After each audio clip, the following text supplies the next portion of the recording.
The 2025 draft is finally in the books. The Jets have made all their selections. I want to go through all the draft picks and give you guys my grades. Jets!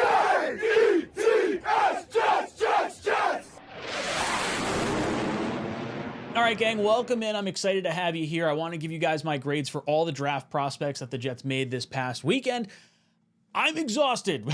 20 hours of streaming or something like that across the 3 days of the draft, myself, O'Leary, and Green Bean. For everyone who tuned into the Talkin' Jets draft stream again, this was our 6th year doing it. It is always so much fun. It's the one thing we look forward to the most throughout the entire year, so thank you so much for tuning in. But without further ado, let's jump into the picks. In the first round, the Jets took Armand Membou, the right tackle out of Missouri. This dude is an absolute freak. 3-year starter at Missouri on the right-hand side. Jets needed a right tackle. Morgan Moses left in free agency. The Jets got the best one of the bunch in the draft. A lot of these tackles were all left tackles or like gonna be guards at the next level and whatnot, and Membou looks like he's gonna be a stud. He didn't give up a sack through his entire year this past year. He ran a 4.9 140, which puts him in the same conversation as Tristan Wirfs and Trent Williams as far as like speed guys go on the offensive line. Imagine this guy hitting you.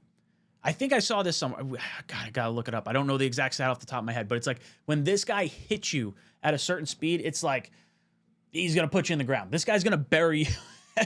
Like the inertia behind him going at that speed, it's ridiculous. It's absolutely wild. He's an immediate plug-and-play starter, obviously.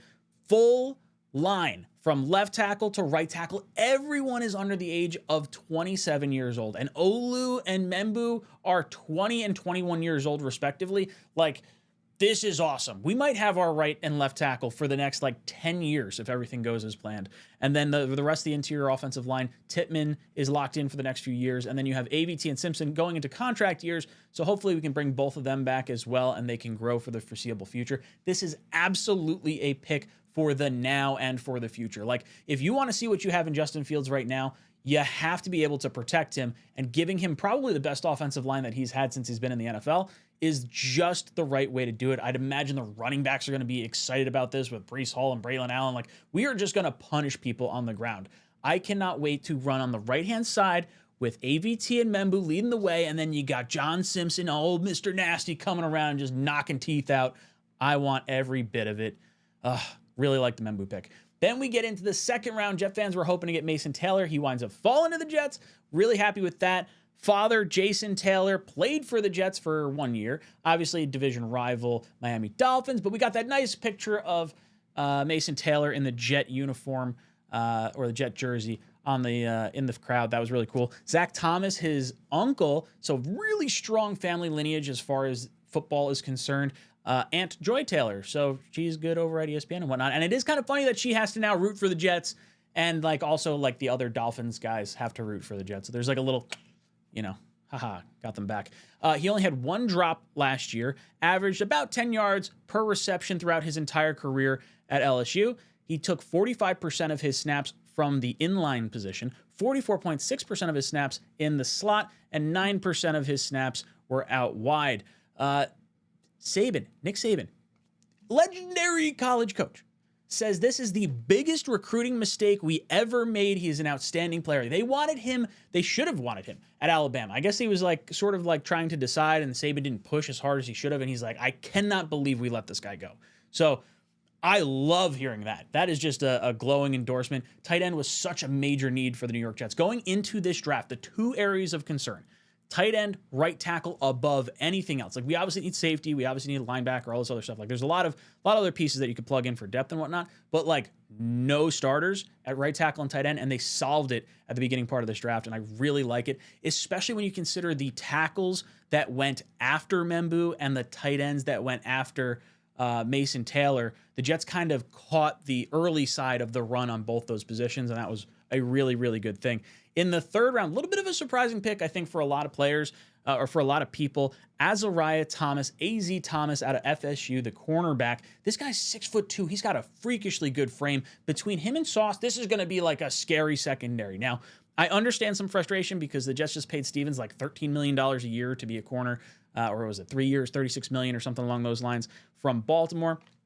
There's some thoughts that maybe he's going to shift back to that safety position where he had a little bit more, success, I guess, in Baltimore. But as we go through some of this other stuff, maybe he's just going to be a corner and we just have a lot of depth. So either way, I really like this. If you haven't seen the play, I think it was it against Virginia Tech? I think it was Virginia Tech. You got to see the toe tap play that he makes. This guy is absolutely a freak on the sidelines. I have absolutely loved watching him. He was Dom C's 18th best player, and we got him at pick 73.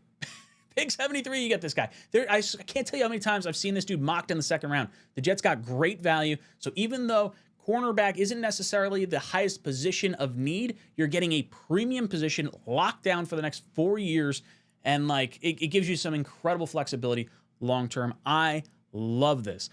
His biggest knock was that he had one of the slower 40 times as far as like corners go, but at the same time, I don't even know how much it's like slowest, because I'm pretty sure, I think someone was telling me Darrelle Revis had the same exact like 40 times. So like, I don't know how much that's really a concern. Not to mention, he did lock down Kyle Williams at the Senior Bowl, who runs like a 4.3 40, so I think we're gonna be all right. He allowed 0 touchdowns on 331 coverage snaps this past year, so I really like the first 3 picks of the Jets draft. I would give the first 2 days of the Jets draft an A or A+, whatever you want to call it, feeling really good through the first 2 days. Then we get to day 3, and I think this is probably where I start to get like a little bit, I don't want to say irritated, but I understand what the Jets were going for, but there were players that I liked and wanted to see them go with, in different directions and whatnot. A defensive tackle here, an interior offensive lineman there is kind of what I would like to see. Maybe a different type of receiver earlier on. But either way, I do think this is actually like a pretty decent route that they wound up going with these 4 picks that we wound up making. We went into the day with 5 selections. The Jets made some trades and whatnot. They moved up 2 times, got 4 picks total. Now, I'm going to put a lot of faith into Aaron Glenn's scouting background here and the knowledge that this staff has, because until we are proven that they don't know how to do it, I just got to kind of take them at their word for right now. So we'll see how these guys play out. Arian Smith, wide receiver, Georgia. This guy is blazing fast, like stupid fast. You put on the tape and it's like evident that this guy's like an elite athlete. You look at how he was going to run the, they thought he might break the record, I think. 4.21 was the record at the combine. I think he ran a 4.36, ultimately wound up being. 5 years at Georgia, obviously coming from one of the best programs in the country. I think that's a positive here. 40-plus yard catches in 5 out of the 14 games this past year. So an explosive guy in game. 300-yard games. Those games were against Alabama, Mississippi State, and UMass. So some pretty tough competition. Obviously, these first few guys here, 3 of the first 4 were all SEC guys.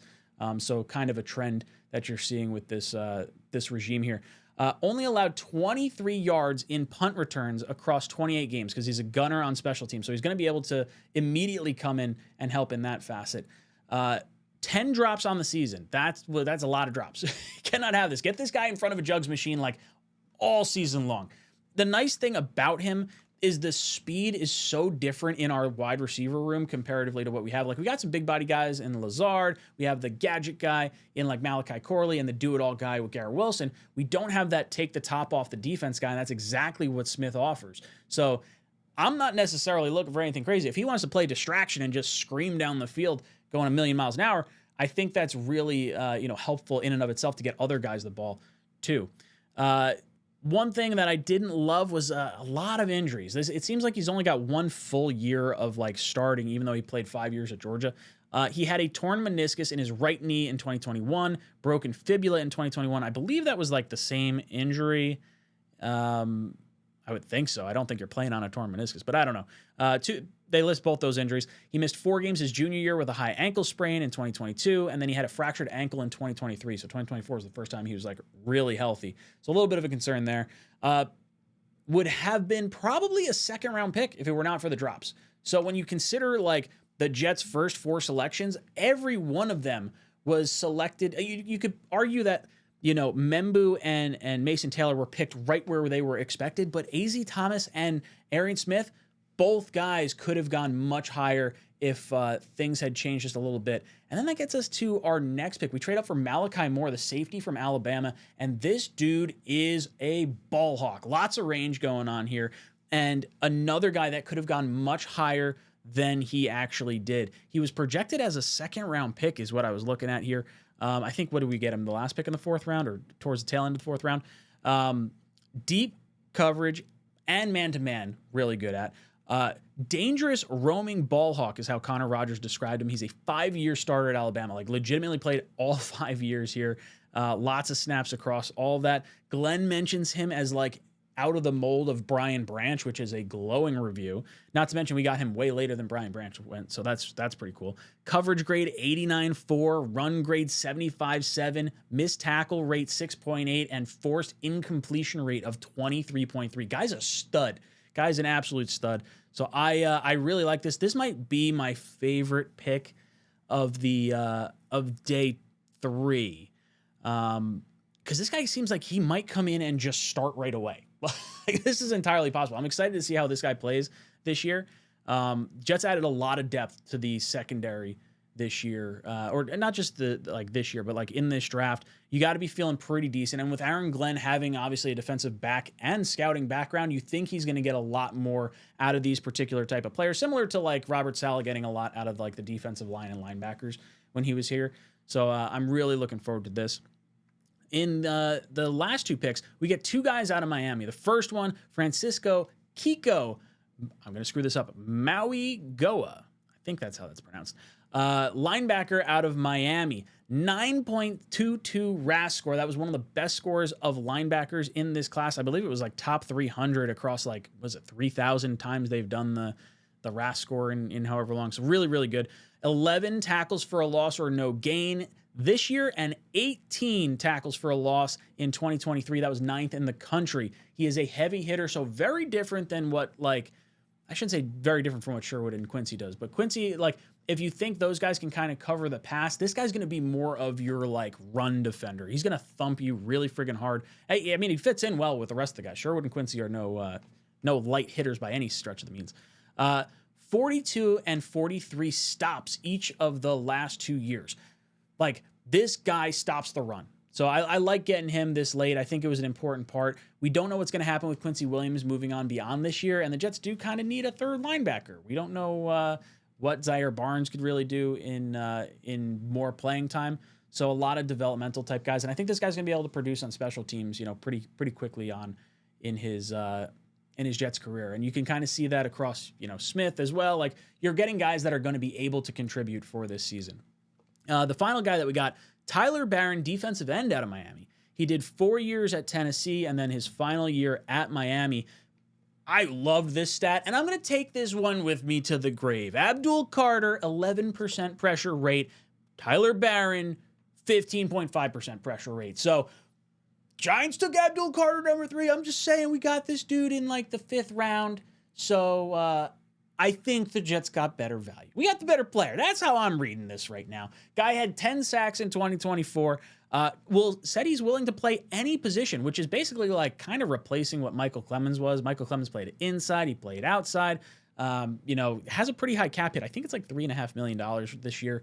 Had a lot of penalties last year, so I'd imagine this is probably going to be the move that bumps him off the roster. We got an 84.4 pass rush grade, 76.6 run defense grade, 90% or 90.0 true pass set pass rush grade, 18.7 pass rush win rate, and a 9% run stop rate. Like, this guy plays really well. Like, it is surprising to see some of these players fall as far as they do.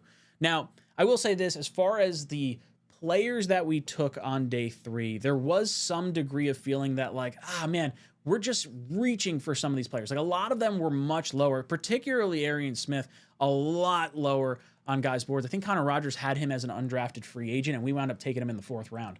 With the drops, wide receiver, it's kind of your job to catch the ball. So, like, a lot of Jet fans are probably going to feel pretty down about day 3. And if you had an A going in from day 1 and day 2, how much do you weigh on the day 3 of it all?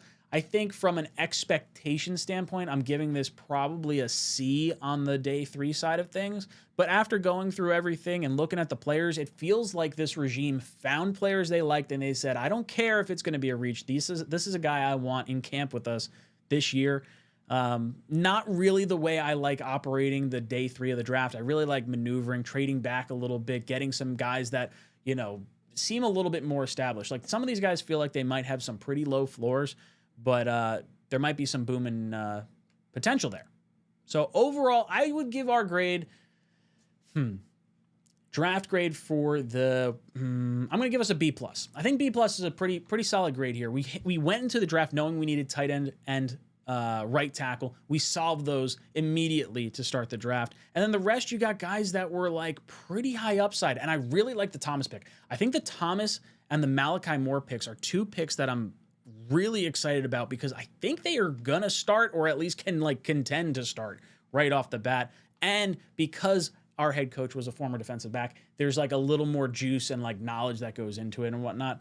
So I really like this. Guys, I want to hear from you. What did you think about the Jets draft class? Do you think they should have gone different direction? Is there a position that you wish they would have brought in? Let me know in the comment section down below. And as always, go Jets. Jets!